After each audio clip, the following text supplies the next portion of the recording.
नमस्कार, आप देख रहे हैं दिल्ली बुलेटिन।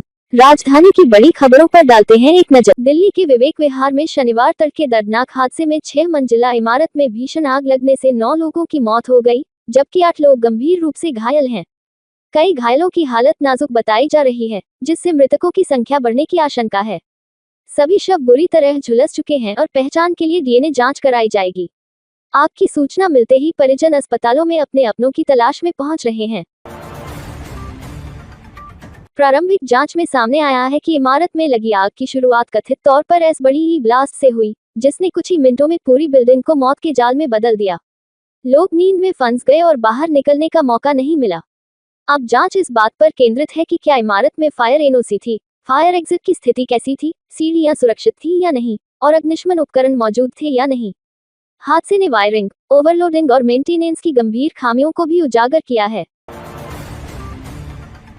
विवेक विहार अग्निकांड ने एक बार फिर यह साबित किया है कि रात के समय आग लगना सबसे घातक होता है।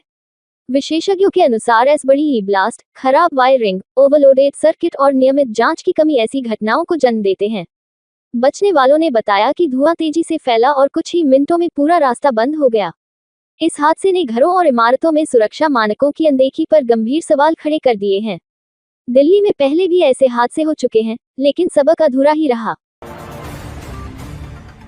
विवेक विहार अग्निकांड पर मुख्यमंत्री रेखा गुप्ता ने गहरा दुख व्यक्त किया है।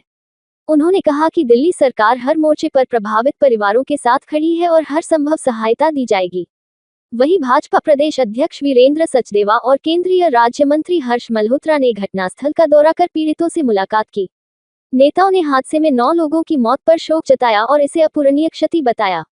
साथ ही घायलों के इलाज और राहत कार्यों की समीक्षा की। मुख्यमंत्री रेखा गुप्ता ने राजधानी में ट्रैफिक चालान निपटारे की नई व्यवस्था पेश की है। अब चालान को लंबे समय तक टालना मुश्किल होगा, क्योंकि तय समय में भुगतान अनिवार्य किया गया है। पूरी प्रक्रिया डिजिटल निगरानी में रहेगी और नियम तोड़ने वालों को तुरंत नोटिस भेजा जाएगा। सरकार का कहना है कि इस व्यवस्था से पारदर्शिता बढ़ेगी और ट्रैफिक नियमों के पालन में सुधार होगा। नई प्रणाली से चालान निपटान तेज और प्रभावी बनने की उम्मीद है। एमसीडी की स्थायी समिति की अध्यक्ष सत्या शर्मा ने कहा है कि सुप्रीम कोर्ट के आदेश के तहत आवासीय क्षेत्रों में गैर आवासीय उपयोग वाले परिसरों के सर्वे के चलते वैध कारोबार करने वालों को घबराने की आवश्यकता नहीं है, क्योंकि उनका परिसर व कारोबार मास्टर प्लान 2021 और दिल्ली स्पेशल प्रोविजंस एक्ट के तहत संरक्षित है। मास्टर प्लान लागू होने के बाद ऐसे परिसरों व गतिविधियों पर किसी प्रकार की कार्रवाई नहीं हुई है। दिल्ली मेट्रो के 32वें स्थापना दिवस पर मुख्यमंत्री रेखा गुप्ता ने फेज 5B के तहत 7 नए कॉरिडोर बनाने की घोषणा की। उन्होंने कहा कि मेट्रो राजधानी की लाइफलाइन बन चुकी है और इसका विस्तार प्रदूषण कम करने व कनेक्टिविटी मजबूत करने में अहम होगा। मुख्यमंत्री ने मेट्रो स्टेशनों पर क्लॉथ बैंक खोलने का सुझाव भी दिया, जिससे कपड़ों की रिसाइकलिंग के साथ महिला स्वयं सहायता समूहों को रोजगार मिलेगा। उन्होंने मेट्रो कर्मचारियों की कार्यकुशलता और अनुशासन की सराहना की।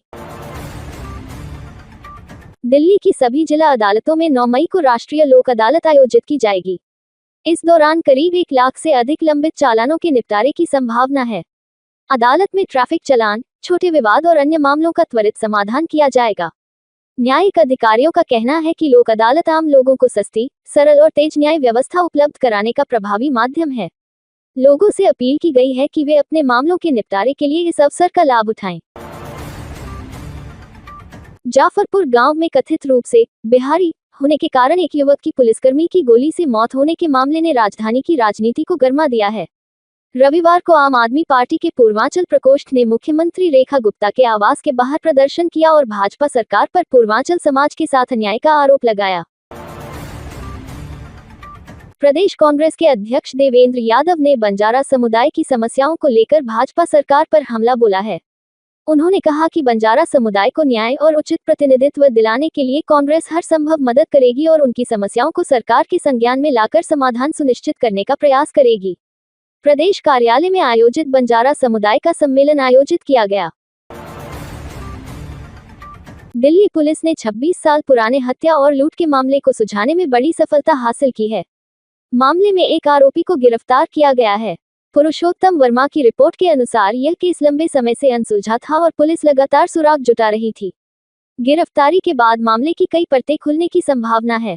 ये कार्रवाई दिल्ली पुलिस की पुरानी फाइलों पर सक्रिय जांच का बड़ा उदाहरण मानी जा रही है। शाहतरा के विवेक विहार स्थित बहुमंजिला इमारत में हुए भीषण अग्निकांड को लेकर आम आदमी पार्टी ने भाजपा सरकार पर कड़ा हमला बोला है।